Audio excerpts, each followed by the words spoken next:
Well, Kevin, I appreciate you for taking the time once again to talk to us. I mean, you just spoke to Tom the other day, and we tuned in for that, and the discussion was so good. We're like, we got to get Kevin Ross back in here Yeah. again. For sure, man. I This is mean, my he's like honor. the fourth member of the crew at this point. Yeah. Come on, man. Listen, man. Save your boy a seat for sure. For sure. So, of course, Kevin, we got to get started here. It's going to be a discussion about R&B, but about your music as well. So just stay tuned. We're going to have a lot to talk about. But of course, we got to talk about new music first. Hmm. And, there's a lot of great songs that came out in the last couple of weeks. Silk Oh yeah, Sonic, Kem yeah, has a great remix that Troy did. But we got to start off with your yeah, single, Looking for yeah. Love. Looking for love. Talk Yeah. about the single. Yeah. Mm, man, looking for love. It's just a great vibe, man. Like a contemporary love story that I felt like our generation is kind of like 10 years repressed because of social media, in the sense that we got so many different options that's out there that um it makes it hard for anyone to kind of like stick it through with anybody. So like for me, I played the character within the song where it was like I'm ready to actually settle down, but the woman is still out there, uh not even necessarily trying to find love, but Mm, just exploring options. So at the end of the day, it's like, all right, well, cool, like I'll be here, but don't waste my time either. So it's like just kind of Right. establishing that space and that that kind of definitive line and say, you know this is the song where we really teeter the line of either you a sucker, you know what I mean, mm. or you somebody that, you know what I mean, just kind of like you kind of like respectfully saying, all right, cool, like I understand what you're doing because I was there, but you know what I mean, like we'll keep in touch, you know what I mean, like but you ain't gonna be curving me, you know what I'm saying, every other night, you know what I'm saying, Mm. so it's just that so it's the it's that cool balance too. So it's, I mean, honestly, man, like it's doing what it's supposed to do, in the sense of like we took it to adult R&B radio last week. We Yeah. scored number one most added. Um, you know, and it's just, yeah, man, like just for it being a R&B song, me being an indie artist, like Apple Music showed love in a sense that like the streaming numbers in the first week were like really, really good. Pandora's numbers were really, really good. So I really appreciated some of the DSPs for really like, stepping up and chiming in, because it really made a big difference, with the trajectory of the song. So it's looking really, really good and very promising. Nice. Well, Kevin, Yeah. let me jump in real quick, ask you a question because you hit on something that I preach all the time on this podcast. Y'all about to be mad because I'm going there again. We see so Mm. much in this generation of music where we don't really hear love songs. Your shirt says love is dope.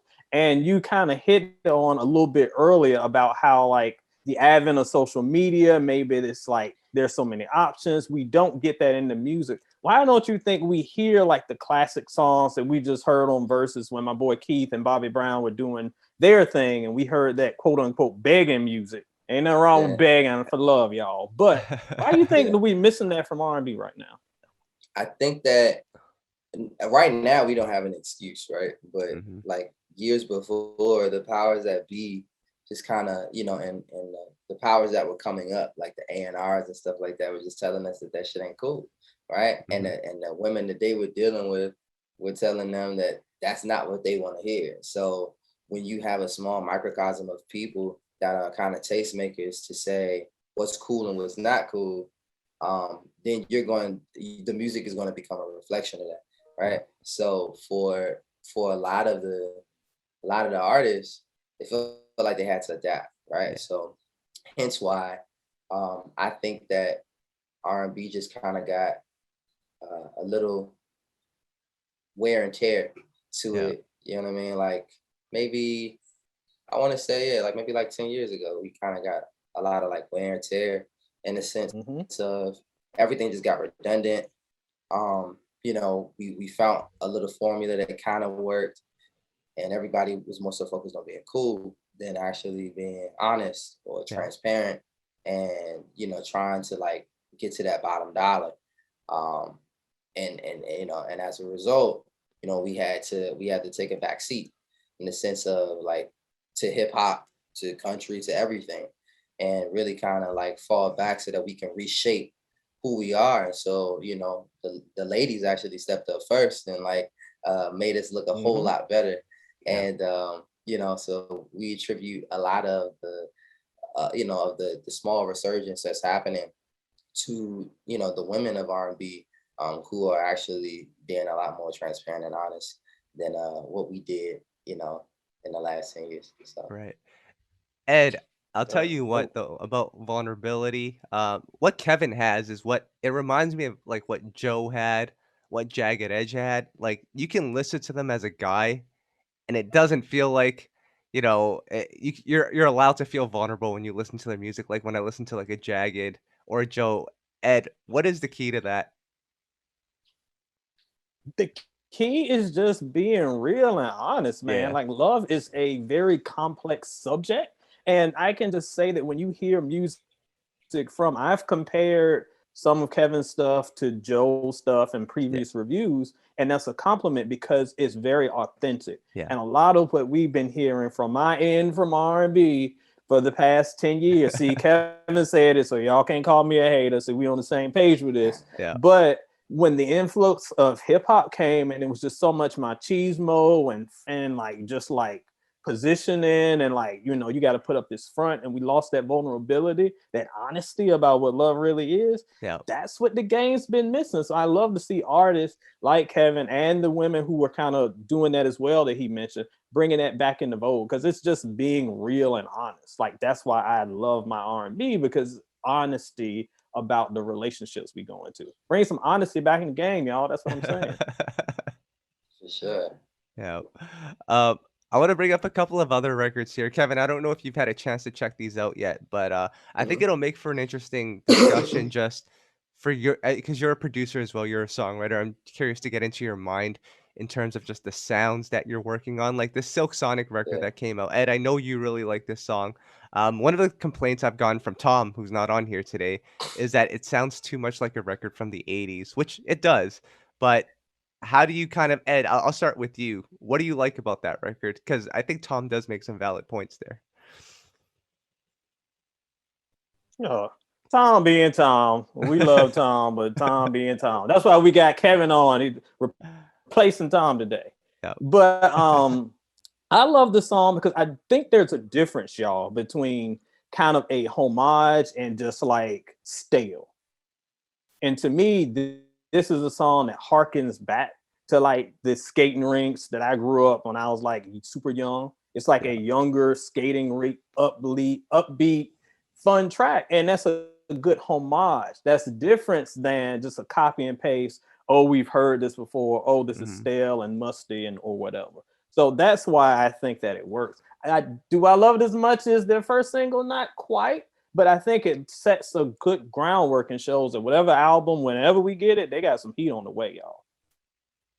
I mean, I agree. I think that if anything, it just shows, the level of musicality within R&B and pop music that, Yeah. that's been missing.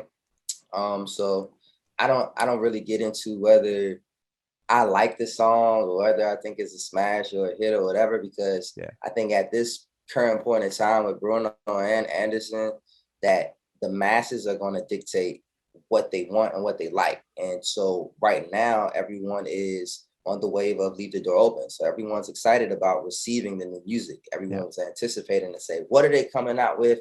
So then this is an up tempo. So they want to devour it, whether we liked it or not, Yeah. right? We just got to be grateful that what they are devouring actually has substance to it. They have a level of musicality so that these young kids, when they start playing on the piano or on the guitar, they're gonna have to learn some different chords, right? Yeah. So this actually expands the mind of the masses Yeah. on a Yeah. musical Yes. level, Yeah. right? So, like I said, it's being, I like Leave the Door Open vastly better. You know what I'm Right. saying?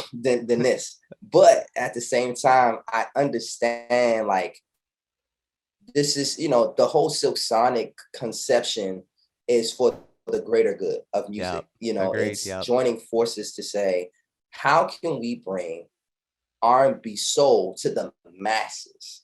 How can we give them a history lesson on what this sound, you know what I mean? Like it's a whole thing. Like, and even watching Bruno and Anderson like do interviews, like they're very, very like knowledgeable about like where they're getting these sounds from and who's attached to this and the songs that they listen to. So when these kids are they studying, they like, all right, cool. Let me look up Ohio players. Let me look up such and such and such. You know what I mean? Let me look up Bootsy Collins, right? So this is a lot bigger than just a song, more so than it is a moment, a movement, and just a position that they're trying to set for everyone else that may possibly come in with not a similar sound, but people will be more accepting.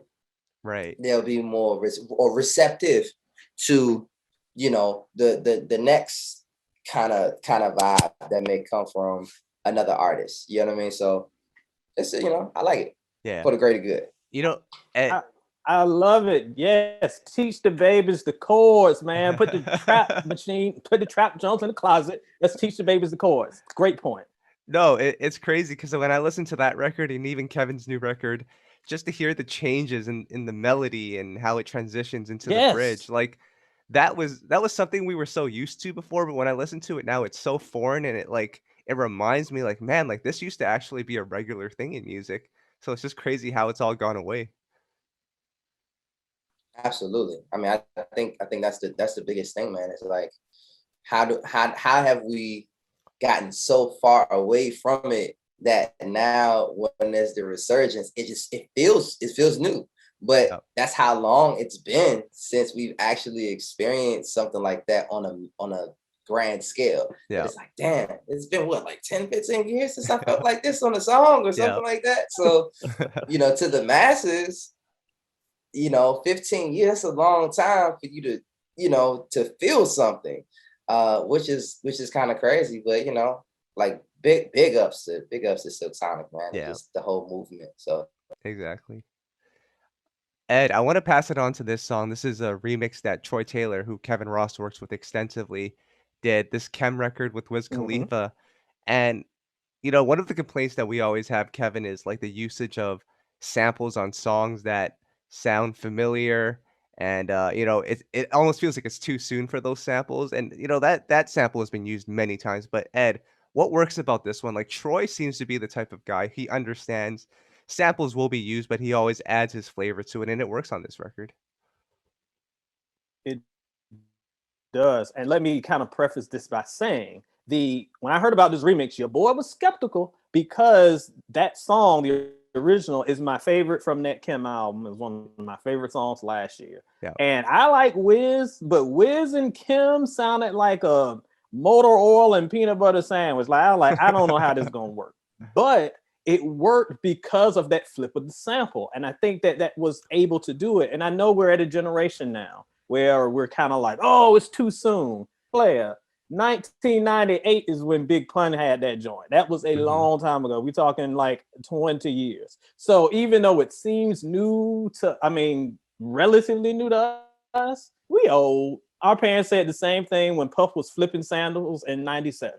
So we're of that generation. I'm cool with a sample as long as it's not a copy paste. And this was not a copy paste. It took a familiar song, flipped a very good song, gave it a nice little cookout vibe. I love it. I thought it worked very well. Kevin, I think you hit it right on the head. I think you hit it right on the head with cookout song for sure. I think that Troy is very masterful at pinpointing the audience that he wants to reach. Right. And so, I think for all parties involved, like you said, the combination worked well. Yeah. But I know that he made that record for a particular audience. Yeah. And so that audience is now going to resonate with that to say, okay, I like this. It got a nice little groove to it. And it reminds me of the sample that I've heard before from my formative years. So, you know, he targets a particular audience, and Troy's always been like that as far as it's like well thought out in a sense of how he was going to execute a record. Yeah. And so, this is the result of it. Yeah, I think that I'm interested to see like actually what it does. You know Yeah. what I mean? As far as and how it helps like research the record. Because Lie to Me, I feel like it's been a minute since Lie to Me came out, so the Yeah. remix felt kind of Mhm. a long time away. But yeah, I think that it serves a purpose for that particular audience for sure. Right. Right. Um, I'm gonna bring up a couple more records here. And I want to ask you this, Kevin. So, like BJ the Chicago Hmm. Kid dropped an EP, Adrian Marcel. Like these are all your peers. You guys all, Yeah, came up in the industry together. I think BJ just yeah. transitioned into going independent recently, and you've been down that road. Give me that time frame after, you left the majors and you go independent. Like, what's the hardest part about that? Okay, so the funny thing is, me and BJ, we were in the studio right in the midst of me leaving. Mm, So he invites me to his studio spot. He's like, "Yo, let's work." So I'm like, "Yeah." So I'm telling him, I'm like, "So I'm definitely leaving Motown, right?" So mm, I'm like in the process of like working it out. It's been like 6 7 months, like in the process of leaving. And he's like, and he tells me, he's like, shoot, I'm with you, right? I'm with you on that. The only thing was is that I just kind of beat him to the punch, right? mm, So of course the powers of be are just like, we can't let BJ go. Kevin's going, we can't have both of them go. mm. Because now that takes away validity and that takes away, you know what I mean? Like our stake in saying that we are a legitimate musical label, right? So you can't not have BJ the Chicago Kid, right? So he did what he had to do. He did his due diligence, and I'm so proud to see BJ independent. I understand it's a different game. You know what I'm Yeah. saying? Like, and back to your point as far as your question, I think one of the hardest parts about being independent is the shift of powers and you taking the power back that you Mm, have delegated to everybody else. So now that power that you delegated to the A&R, you have to relinquish that from them and relinquish that from the those people to then redelegate or to find it within yourself to you know like actually compartmentalize what you're trying to do as far as within the indie business. I think the biggest thing is finding out what's going to be your big money maker. Because when you're mm. coming from a major label, you don't really know what you make to the penny, right? So that becomes a problem. So you don't know what avenues that you really do extremely well in because you can say, oh yeah, well, streaming, they got me, but you don't know what the label may gift them or you know what I mean Yeah. to say, hey, so you may not receive that love when you hit that corner, when you hit that turn. You Right. may end up on different little playlists than what you are accustomed to, right? So you have to prepare for that curve, but to say, number one, what's gonna keep my lights on, right? Mhm. Um, what's the avenue that's going to do that? It's going to be DSP. Is it going to be terrestrial radio? Is it going to be TV? Is it going to be, continuing to do features? What is it going to be that's going to make my business profitable? Yeah. That's our bottom line. Like when you're indie, like there's no more, oh, you're going to feel a vibe. Yeah, it's a vibe. Yeah, whatever. It's like, it's like, yeah, that's cool. But at the end of the day, like you gotta have that business mind too to say, okay, what's gonna make me this money? I want to make great music, but I want to make music that people are going to listen to, that people are going to consume, and that people are going to champion in one of these goddamn avenues. There's too many avenues for everybody to just be like, it's whatever, right? Yep. So I think that's going to kind of be the hardest turn is figuring out the business structure and what's the avenues that are going to make the most money or make him extremely profitable successful, to what his expectations are. So, Mm, but he's got it. So, you know what I mean? I'm super proud of BJ, super proud of Adrian. Adrian's been, doing indie for quite some time now, longer than yeah. me, longer than, some other people too. So, he's not new to this. Yep. So, he's gathered himself as well. Man, I mean, even from his last album, that record called Nowhere was like Yep. crazy to me. I was Yeah. like, what the hell? Yeah. But all that to say is that, like, you live and you learn from the records that you put out, you live and you learn from the releases that you're making. And every single time that we come out as an independent artist, we're trying to either up our game or do better and find a better strategy in order to, really permeate Right. the genre. Right. Ed, as I'm listening to Kevin Ross, he has a plan. I thought the plan, and maybe you're right here, but I thought the plan, Ed, was just to upload a song on TikTok, hope it blows up, and then figure out the plan after. Isn't that what everyone does now, Ed? Look, player, the way my feed looks like, that's what it is. You get a TikTok hit and then you blow up for 15 seconds and you trend on Twitter for a half a day and all of a sudden you're a classic legend. That's what Twitter told me. But I love to hear that my man Kevin, he has a game plan and we Yeah. need more of that, because if you're jumping in this independent arena, this independent ocean, so to speak, you got to have a life raft. My man got a plan going. Love to hear it. Oh yeah, for sure, man. I think Audacity taught me a lot, Yeah. but Audacity taught me to be profitable. That Mm. I could say was a blessing. Mhm. Nothing but a blessing for sure, because I knew, you read all these books and you listen, and people already say that the first 2 or 3 years of building up your business or the artist, those are going to be the years where you're not making any money. Yeah. And so the only thing I asked and that I prayed was that, that whatever that was spent, that I would either break even or be profitable. God did that. He's like, I'll make you profitable, but it's not going to be in the way that you think.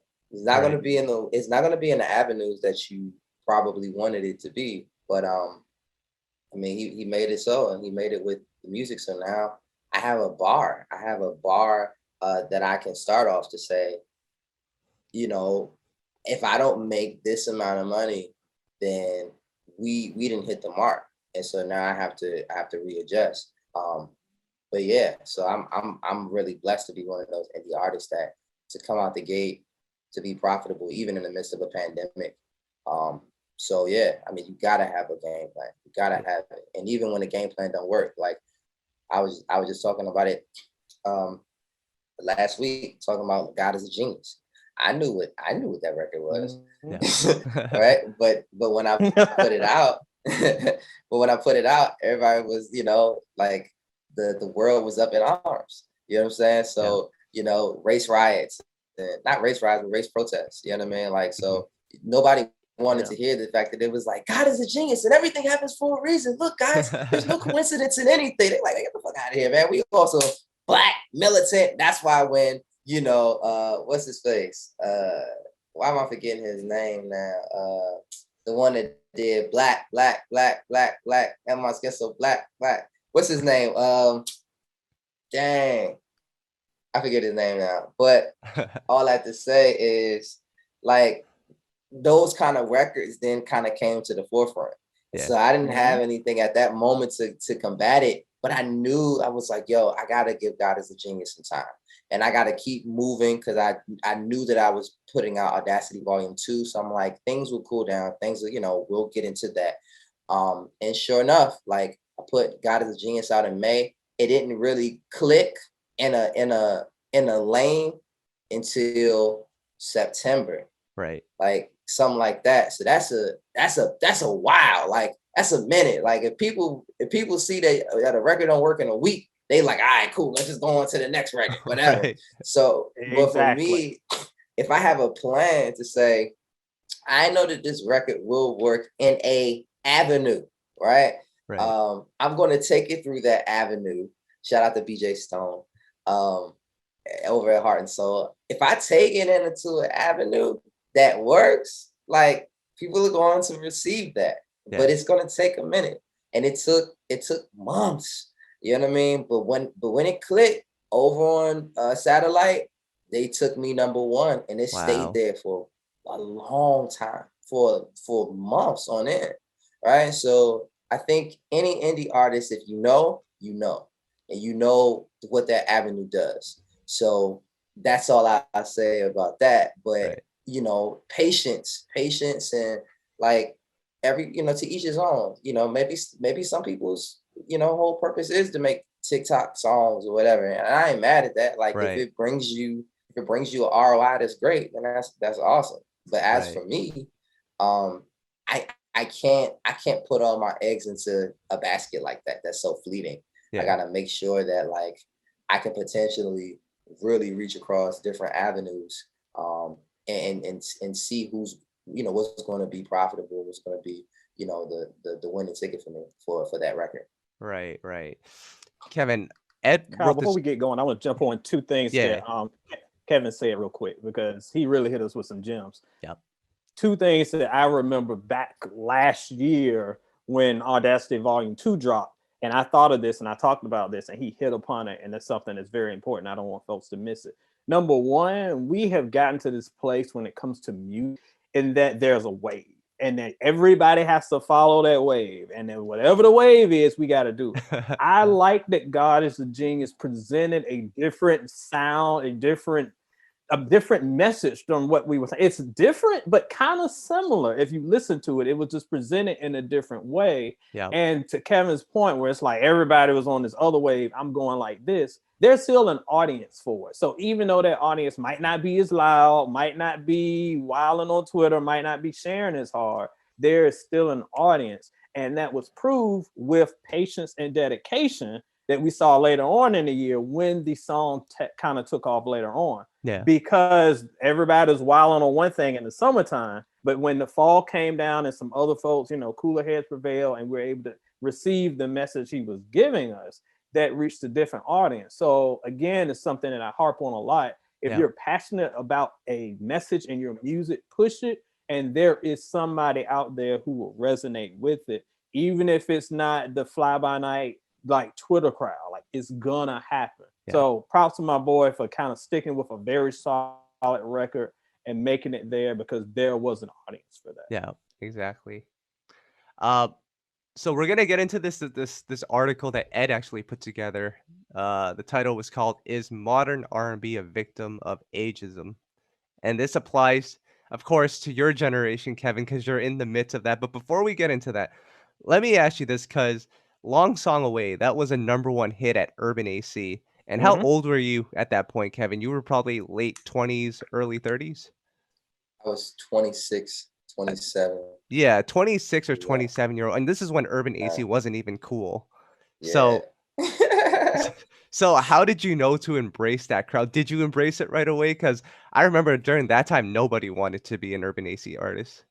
Right? Isn't that interesting that nobody Yep. wanted to be in Urban AC, and then shortly after, well, we'll get to that. But Yep. anywho, all that to say Mhm. that, and all the record labels wanted to just get a, well, the #1. Okay, anywho, we're gonna get back to that. We're gonna get to and that. Yep. I'm gonna share that energy. Talk Let's that be talk. very clear. I had waited so long on the major label. Yeah.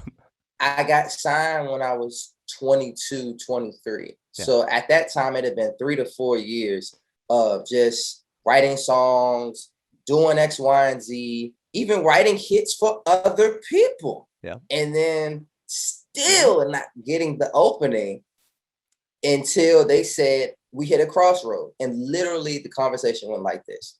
Kev, so here's the thing. So, you know, radio people are saying that they want to go with Long Song Away, but we think that you should not go and do Long Song Away because, you know, Urban AC is going to put you into a box. I think that we should just continue to, you know, work on records and this, and that. Now, granted, you're talking to somebody that has put in 3 to 4 years of trying to get it right? Yeah. No. Nope. I'm gonna work myself out of that box. I'm good. Let's go with Long Song Away. If they saying that they're gonna do something with Long Song Away, it's whatever, right? I'm not even thinking of how God is setting it up to be like, hey, dummy, you wrote and produced this record. I'm Yeah. setting you up to be the 100%er guy, right? Mhm. I'm like, I don't care. Like, I'm in this space where I'm like, I felt like I was never gonna come out, right? Right. In the Yeah. sense of having a debut album or anything. It just wasn't looking good for me.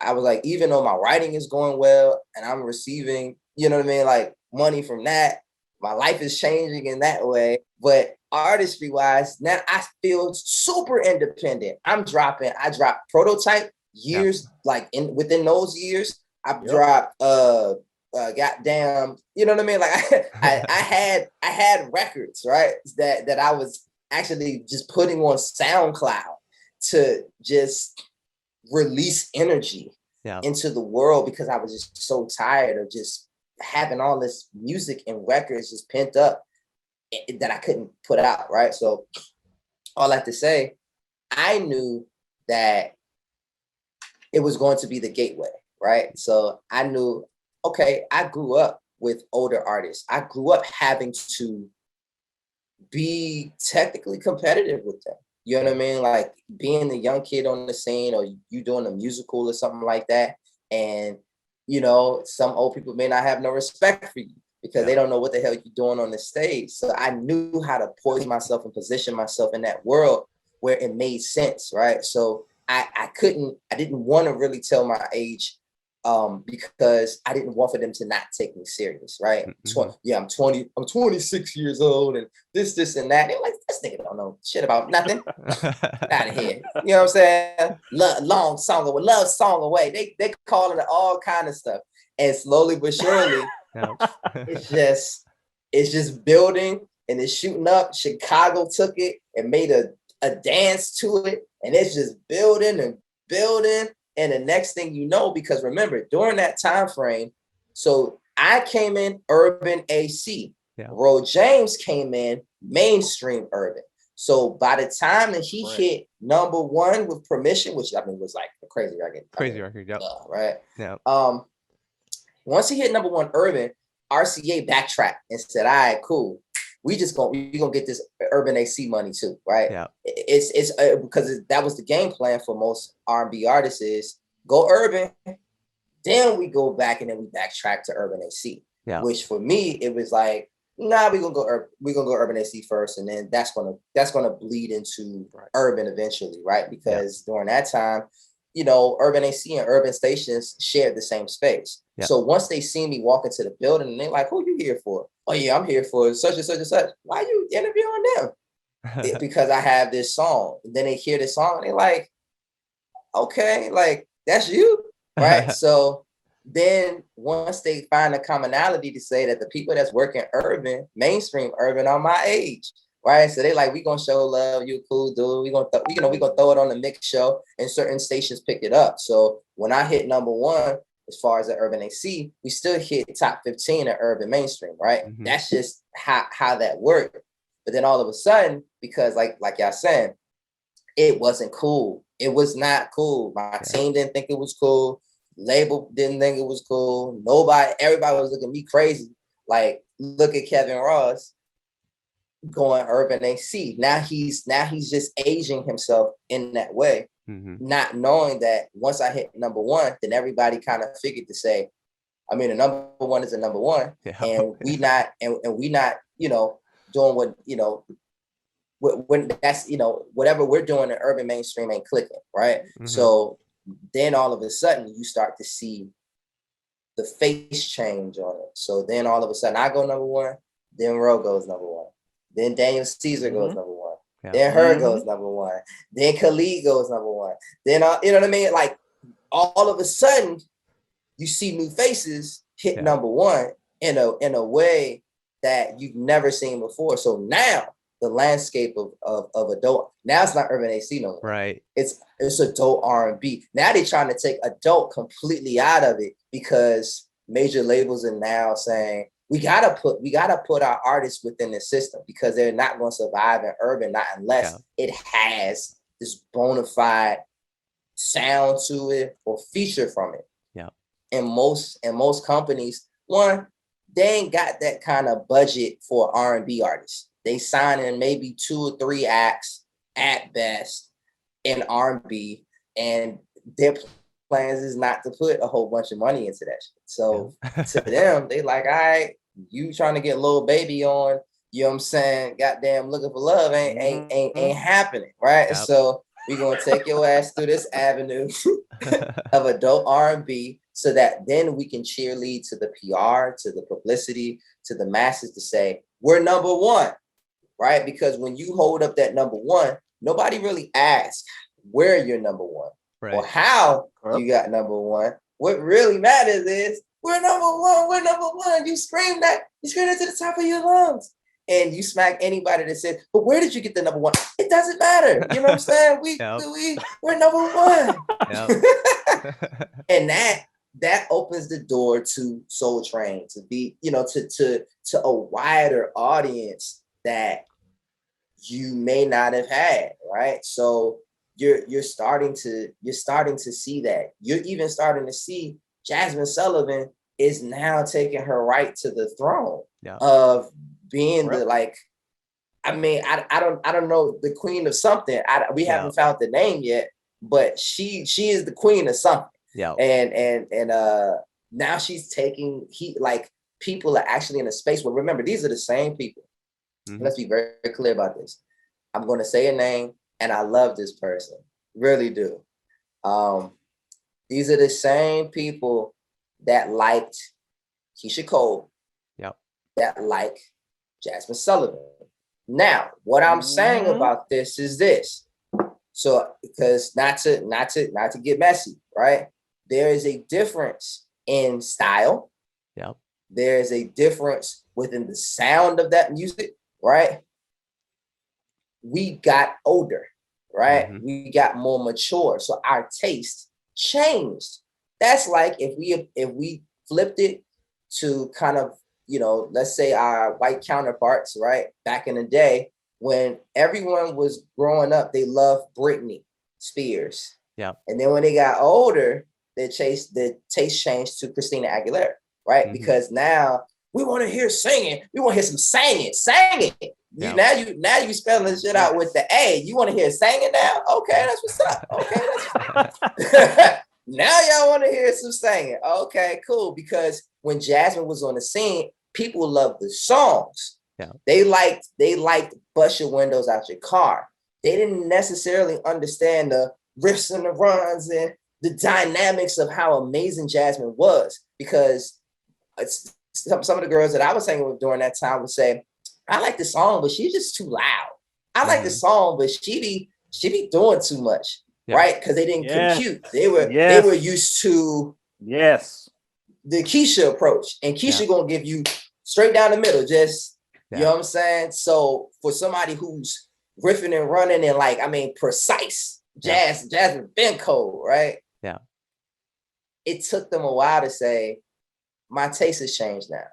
You know what I mean? Like, when you in college, you used to doing ramen noodles and McDonald's. You know what I'm saying? But when you had your first taste of Kobe steak, you know what I'm saying? Goddamn, filet mignon or sea bass, whatever, right? Yeah. You don't want to go back to no goddamn McDonald's, right? So now you have matured in that way. But all that to say is, it's really great to see the tides changing. Yeah. And to see how it kind of started, because I was kind of there for that shift and how it happened, in the sense of watching the tides change and watching the faces change of adult R&B, and now even seeing how it's continuing to evolve, for sure. Yeah, absolutely. Ed. And it's cool, Ed, to see that people are actually calling themselves R&B artists again. I know people were running away from that for a while. Y'all were making up the weirdest. I am R&B noir. I am. It's like, just say what it is, y'all. Stop. If you're an R&B artist, cool. Celebrate that. Like, we love it. Celebrate it. Stop pretending. Ed, let's get to your article here. Is modern R&B a victim of ageism? What's going on in this article?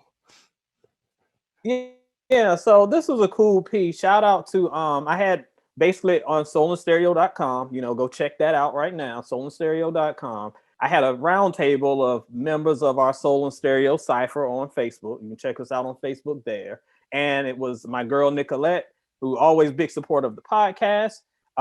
Diane, our boy Kyle, George Littlejohn, Riley Alexander, who is an artist. I had 4 folks come together and just talk about their experience with R&B, their love of R&B, folks from the industry, artists, and just fans.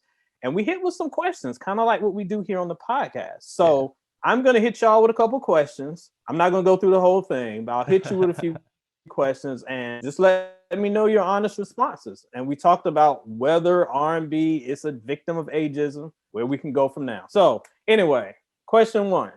We constantly hear there is no more good R&B, but there are so many established artists who are still dropping great albums. Why don't you think they get the attention they deserve? And do you think there is ageism in R&B? I'll start with you, Kev.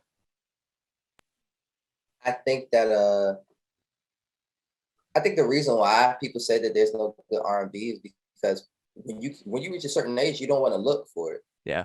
No one wants to look for it. Like, you don't want to scour the goddamn crates. You don't have time, right? So if it's not in front of your face, if it ain't on the cover of Spotify or whatever, you're not going to go to the. Let me look at the 15th to the 30th song on a playlist to see this weird name or this name that I don't know and give it a shot, right?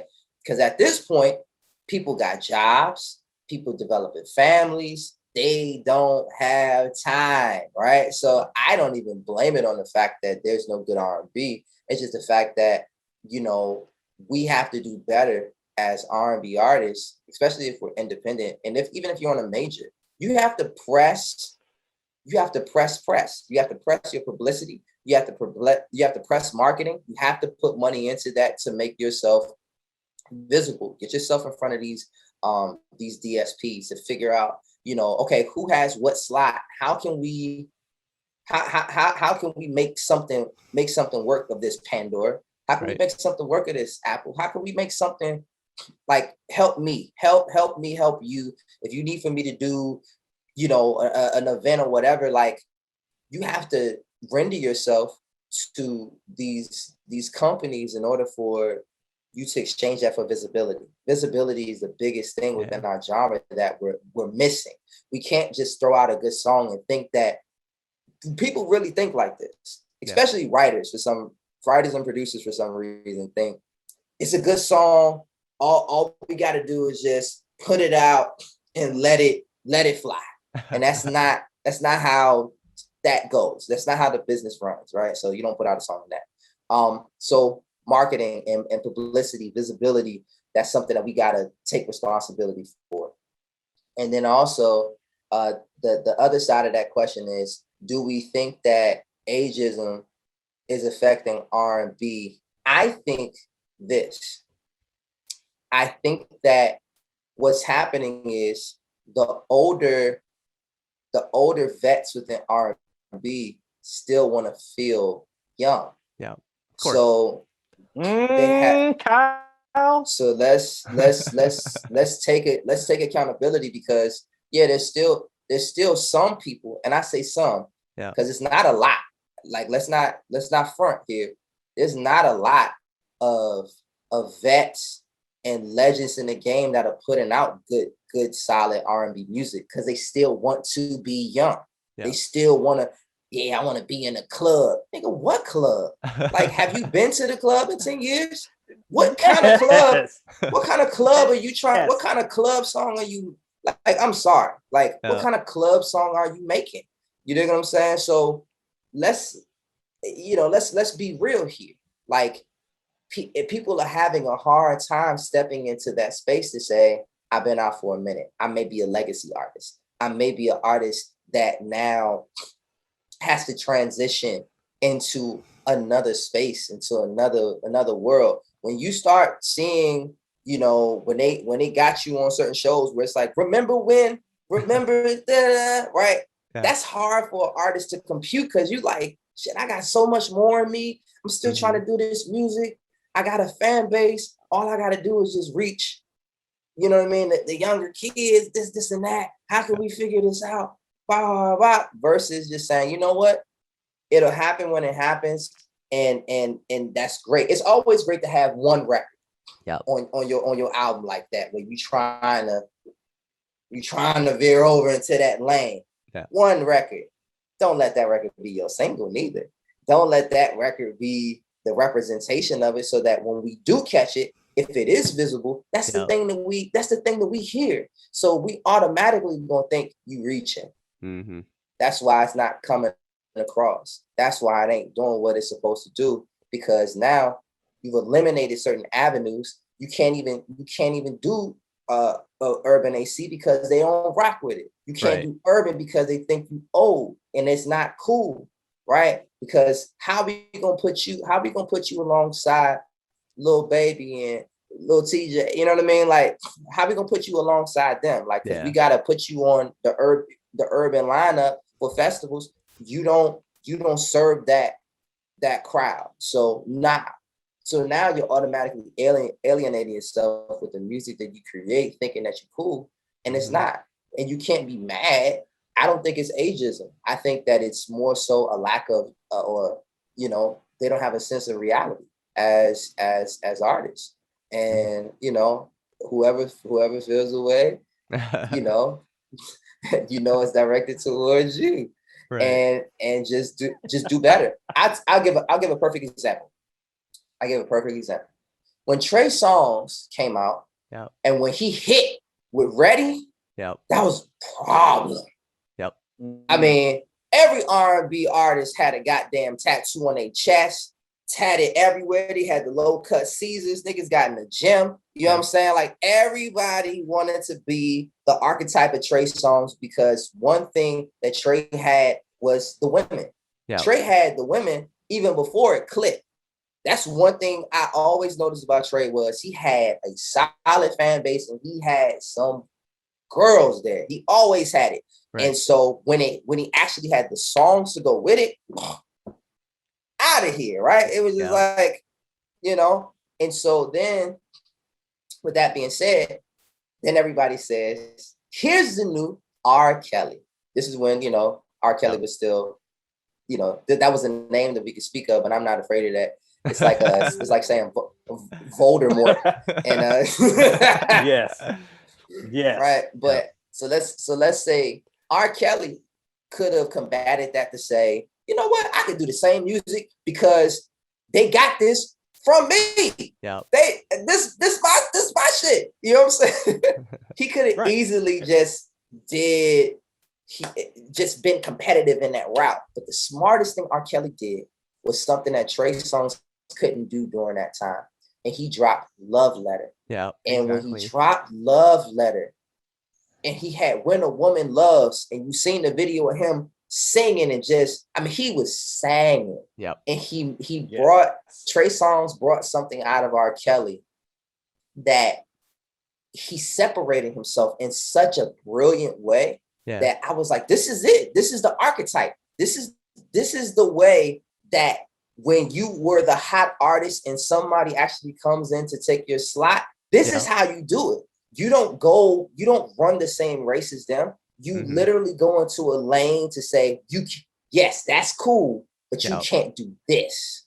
And that's what R. Kelly did with Love Letter, giving us classics. You know what I mean? Like, to this day, Love Letter is a classic in a sense of, like, in his catalog, it really stamped the time where he became, for a certain moment, just imagine if he kept going, he would have been, he was the king of urban mainstream. He was becoming the king of adult R&B just with his sound, because he was that level of genius to go that route. Right. And I think that that's just a great example for artists that may have a little time on them, that may have a little age on them, to study, to look at, to say, you don't gotta make something that feels old and doo-wop-ish, right? But look at the climate, look at the format, and understand how can you affect the format, and how can the format benefit you from being there. You know what I mean? Versus just trying to do something you think is cool and you're gonna play it for your little nephews and be like, Y'all rock with it? Of course they can rock with it. They're your nephew. They're not gonna say that it's trash. Yeah. Right. So that's the problem. I really don't think it's ageism. I don't think it's ageism. I think that the artists that are older, some of them just they don't transition well. Yeah. And they make it look bad. They don't make it look appealing. Yeah. How about that? Right. They don't make it look sexy. They don't make it look cool. So we have that misstep. You know what I mean? Like I can't blame that on ageism. Yeah. I blame it on the fact that they don't know their audience. Well, my bad. Well, Kevin, I'll bring this up because you mentioned Trey and Ed. Like, we loved Trey's last album because he figured it out. He had to transition into that urban, or I guess it's called adult R&B now. He figured that out. The only two issues I had with that, one was that I think Trey was like half foot in, half foot out on that transition, which is fine because it takes people some time to figure that out. But I think the other part of it is that the attention spans just aren't what they used to be. So for someone like Trey who puts out the album, I don't know how much you have to work that album for people to really get it, because the day one fans of Trey Songz are obviously going to listen to it when it comes out. But how do you continue to push it to where it reaches, a bigger crowd? Because Ed, there's a huge crowd of R&B fans from the 90s, from the 2000s that still want that type of music. But like Kevin mentioned, they're not going to go out looking for it. You got to find a way to present it to them. So there's a lot of challenges there. It's a whole different game. And I mean, my man Kevin, we're gonna have him on every week because he was just hitting on everything on that last rant. I was loving it. But yeah, Kyle, to your point, I'm a reviewer, so I'm looking at pure quality and not necessarily production. And as far as quality, that album we got from Trey was his best in years because it was a transition. It was, to kind of piggyback off of what Kevin was saying, it was aging gracefully almost because he was entering this different space, but it still felt like a Trey record. I always go back to my man Luther in 2001 when he transitioned and he did Take You Out. It's like a different sound. It sounded current, but he won't doing songs with Cash Money, y'all. He won't like running around completely out of his game because he made sure that he was reaching his audience. Yeah. That's the trick. The unfortunate part, though, to your point, Kyle, is it's a different game when it comes to promotion. So the day ones, they're going to listen to it regardless. But kind of pushing that album, especially last year and the year before when stuff was weird, that's always going to be a challenge. So that's kind of the space that we're in. But Kyle, to your point, what do you think about this ageism thing? Is it prevalent? Is that what's holding us back in some ways? I mean, old people are always, or young people are always going to listen to their generation of music. That's just how it is. Like when I was growing up, and that was when like Neo and Chris Brown, Trey Songz, and when they came out, and Omarion, that was what I was listening to. Was I listening to a lot of Keith Sweat or Bobby Brown? Maybe not so much. I was aware of it, but you're always going to rock with your own generation of music. And I think that's true. But there's also a point of, like Kevin mentioned, these new artists, or these older artists, they have to find a better way to, number one, make better music, but to number two, push it in a way that it does capture my attention without, watering down the quality. But I did read something interesting though. I don't remember the exact percentage, but on DSPs, like 77%, I think the number was, of streamers only listen to catalog music. They don't even bother looking into new music, which I found to be super hilarious. But there's a lot of components here, Ed. I don't know if ageism is the main reason why things are the way that they are right now. I would honestly blame it on just lack of quality. And I hate to say it because a lot of these artists are our friends, but I'm going to just point it to that. No, say what needs to be said. Yeah. That's what we're here for. I'm going to hit y'all with one more question. I know our time is running short, and I really want to get Kevin's perspective on this one. So question number 2, there's an argument from younger fans who believe that the 90s and 2000s nostalgia that we see is overrated and younger artists are held to unfair standards. Kev, do you believe that's true? And if so, how do we reconcile that? Do I believe that the 90s and 2000s sound is overrated? Or It's overrated, and younger artists are held to unfair standards because of that. Okay. Yeah, be real on them. Yeah, I'm definitely be real for sure. I believe that the 90s and 2000s were a good time for music, but I do believe that it's overrated. I truly do, because I mean, you talking to somebody that, even though I didn't grow up in this era, and I'm like 20 plus years removed from the 70s. Yeah. I'm a 90s baby, but my parents were 70s lovers.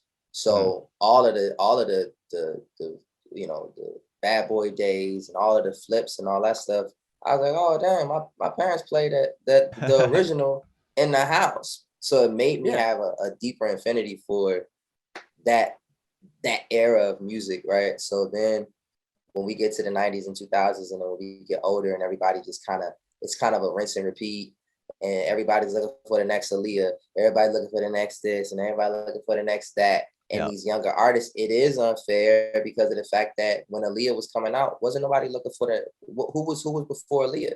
Yeah. Right. Who was right? But we weren't saying she the next Janet, right? Yeah. Like when Aaliyah came on the scene, it was just like, okay, who's this new girl? We were trying to like fully scope it out, and, you know. But granted, the demographic for R&B was different. R&B was pop. Mm-hmm. Remember that? Yeah. They were putting pop money into R&B. So that's why we're stuck. That's why we're stuck in this world where we can't get over the 90s, right? Because the 90s was the highlight of the genre, where they spent the most money in the 90s and the early 2000s. So going back to marketing and promotion, when the market and promotion was shoving millions of dollars into it, this is what we remember. This is what to say it didn't get any better, but it's like not better. The true word is it wasn't as exposed. Mm-hmm. It wasn't, you know, it didn't get any bigger than that time. So yeah, everybody's going to be held to the standards of saying, you know, who's going to be the next, you know, Donell Jones, who's going to be this, who's going to make me feel like where I want to be, who's going to make me feel like, you know, this and that. I think it's unfair. And I really do think that people need to just kind of be quiet and let artists find their way. You know what I mean? Like, if it wasn't for, you know, let's say even when Beyonce stepped on the scene.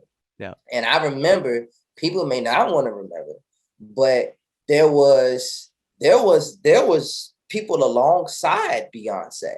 And I talk about the group, I'm talking about competitiveness. Yeah. You had Beyonce that came out, you had A. Marie that came out, and let's not pretend like when A. Marie dropped those first two albums, like she wasn't a problem. Yeah. She was a problem with Rich Harrison.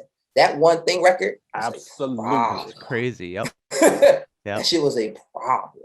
Here's the thing. See, we couldn't put a point on Beyonce. Everybody was like, she's Tina Turner. She's Diana Ross. She's Beyonce. Yeah. But we never seen anything like that. We never seen somebody that could sing as well, that could dance as well, that looked as good as her, that was voluptuous as her, that had that energy, who was business minded. You know what I'm saying? Like, it took years in order for her, and in order for the world to be like, you know what, she's just Beyonce. And it's like, yeah, that's what she's been trying to say this whole goddamn time, right? Yeah. But who's gonna stick it out, right? Who has the endurance as an artist to stick it out? Yeah. You know what I mean? And to not listen to what people gotta say. Your intention should not be trying to do Aaliyah. Your intention should not be trying to do anything else, because the more that you do that, the more that you become a target. So if you do something that's Aaliyah-esque, if you look like Aaliyah, or you trying to dress like it, if you're trying to pay homage, you're putting yourself into a gauntlet that you don't want to be in. You don't want to do it. So at the end of the day, don't set yourself up in that way where people are going to have to compare you. There's always going to be comparisons. Like, that's just how people's minds formulate to allow for things to make sense. But at the end of the day, as much as it is unfair, my advice to younger artists is stay your path. Yeah. You got to know your end goal, and you got to know that your end goal may not come, or you may not reach your your promise until maybe 10 years, 20 years. Yeah. It just depends on your race and your marathon, right? How long are you willing to wait? You know what I mean? But I to answer your question, yes, I do think the 90s and 2000s were overrated because of the fact that they were over budget Yep. and Yep. they spent millions of dollars. And I think that it is unfair for younger artists to be compared to that time. But at the end of the day, the job is for younger artists is to stay their path. You know what I mean? Like, so there's that. Well, Ed, and Well Kevin, said. Well I will said. say this. I will say this. So, do I think the 90s and 2000s were overrated? Yeah, there were a lot of bad songs that came out during that era that when we look back at, it's just like nostalgia and we love it today. But there are a couple of things that I hope to see Mm-hmm. from this new generation that I don't think it's even a 90s or 2000s thing. I think it's just like a foundational skill.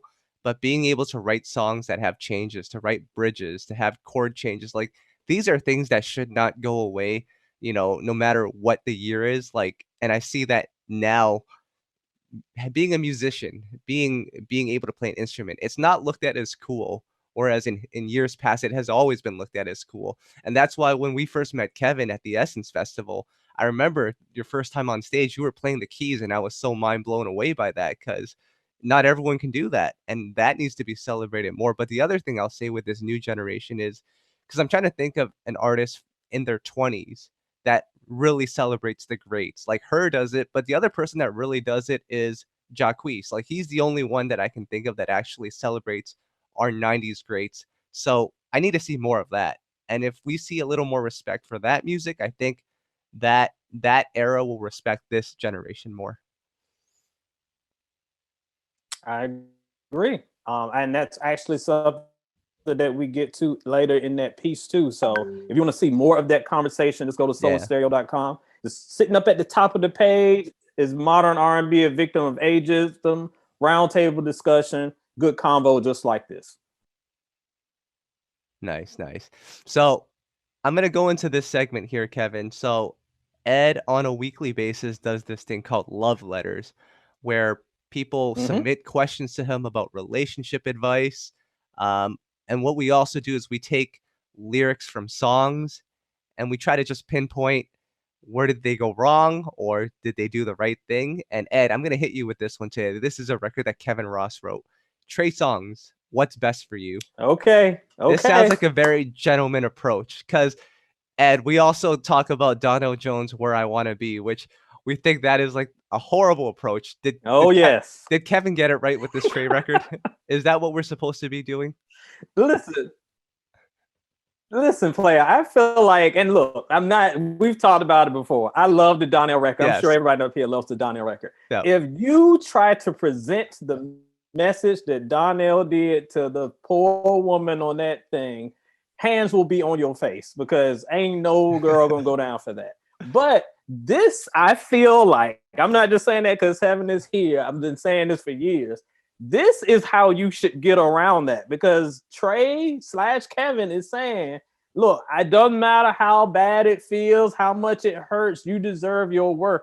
He's admitting that he messed up, and they're like, you probably would be better off trying to like go elsewhere because this that we got ain't gonna be healthy for both of us. But what I've always wanted to know from you, Kevin, because the video kind of confuses me, so maybe you can speak to this. Is Trey like playing with two girls, or is he seeing this one girl and his mind is to this other person and he just doesn't know what to do, or is he just playing games on two chicks? Let a brother know. I'm gonna be honest. I never knew there was a video. So I've Oh, never really? seen it. No, I never seen it. Yes, there's a video. never seen a it. video. Never seen it. That's good to know. Now, I will say this in defense of where I want to be. Consider it a perspective difference. Sure. What's best for you is talking directly to the woman.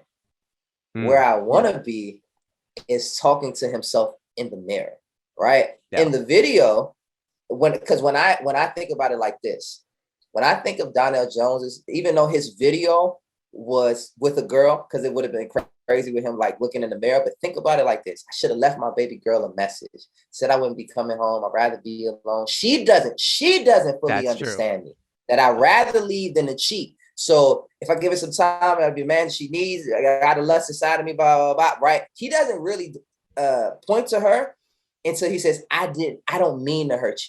I didn't mean to hurt you, right? So first and foremost, perspective issue, right? But all I have to say is that's more of a song of a man looking in the mirror and practicing to say, okay, what am I gonna say to her? You love someone, you don't treat her bad. No, I don't like that. No, this is not where I want to be right now. I don't mean to hurt you. Okay, that's better. He's practicing what he's going to say and how it's going to come out. It's just the fact that it wasn't presented in that way in the song, where he didn't say, I'm looking at myself in the mirror, or I'm thinking to myself, or I'm saying to myself. It came off as if he's talking to her, but more so when you look at the verse and you hear those she's, that is indirect. So when we really got to ask the question, who is he talking to, right? Mm-hmm. And the best answer that I could give is himself. Yeah, he's literally practicing, and that's the difference between what's best for you and where I want to be is. I mean, obviously, where I want to be is a classic, but all I have to say, what's best for you is more direct. Don't make this hard for me. It's not about who's right or wrong. If it's how it's really supposed to be, then our love will carry on. You know what I mean? So it's like you're literally, you can hear within the lyrics how we are teetering to say, doesn't mean I'm giving up, but just know I only want the best for you. Wow. Because like you said, you got to walk out that room alive. You got to walk out that room alive with, yes. With, you know what I mean, talking to a woman like that. So that's why we were saying, doesn't mean I'm giving up. Don't make this hard. I want the best for you. It's not about what I want, but it's all about what you need. And I want the best for you. And then you slightly fade off into the distance. Yeah. You know what I'm saying? and you leave her with that, and she's kind of stunned because you're like, oh my gosh, she's so thoughtful, but I'm alone. I have never seen such an impressive breakdown of where I want to be. You need to be Donell's publicist because you cleaned up some stuff. I still think he's shady, but you made a good point for it. Kev, next week we might have to go through Jagged Edge's Let's Get Married. We ain't getting no younger. Oh, we might as well do it. I see this stuff on Twitter all the time. It's hilarious. No.